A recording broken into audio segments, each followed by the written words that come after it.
I'm Rachel Gable. I'm the assistant editor of the Fence Post magazine. This is your fair cattle markets update for the 27th of July.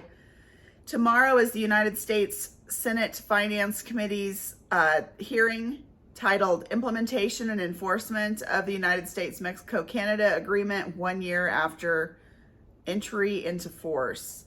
RCALF has submitted a comment for the record, and they were very clear about where they stood on the USMCA agreement. The statement in part says the trade in cattle and beef under USMCA is so out of balance that the United States cattle industry cannot benefit from beef exports to Asia or other parts of the world. This is because the United States world beef and cattle exports are insufficient in both value and volume to overcome the horrendous USMCA trade deficit. They went on to include some data and some charts. Further in the statement, they said that at best, the United States engages in beef and cattle trade with the rest of the world to help mitigate its USMCA trade deficit. That committee hearing is tomorrow and is online and pretty easy to find. And if you go to, I think I saw it on RCALF's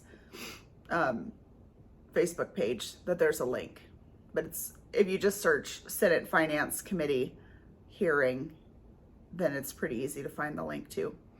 I also want to bring to your attention an article in the Colorado Sun, which I thought was really interesting. So the Sun went out, the Sun was started by some former Post owners and riders, but they went out to the field and interviewed, far away from the boss, interviewed some farm workers about Senate Bill 87, or the Farm Workers Bill of Rights. If you'll remember, this was carried by Jesse Danielson, who is a senator from Wheat Ridge, a Democrat. And so they're in Olathe, and they went out into this cornfield, and they asked, you know, how are things? How is it? And they said that it says most of this crew is seasonal farm workers from Mexico here on H-2As, and as they say, they prefer to work the 10 to 12 hour days, heat wave or not. And they said, this was in Spanish, and I'm not going to offend anyone with my bad pronunciation, but basically what they said is more hours, more money. So, which is certainly a far cry from what they came up with in the Farm Workers Bill of Rights. I thought the really interesting thing that came out of this is that it's outlawed short-handled hoes. And they took a picture in this field, I think it was onions, and they had their long-handled hoes, and they had all choked up on the handle so that they could really get a hold of it and use the tool well, you know, like a short-handled hoe. So it was kind of interesting to see that.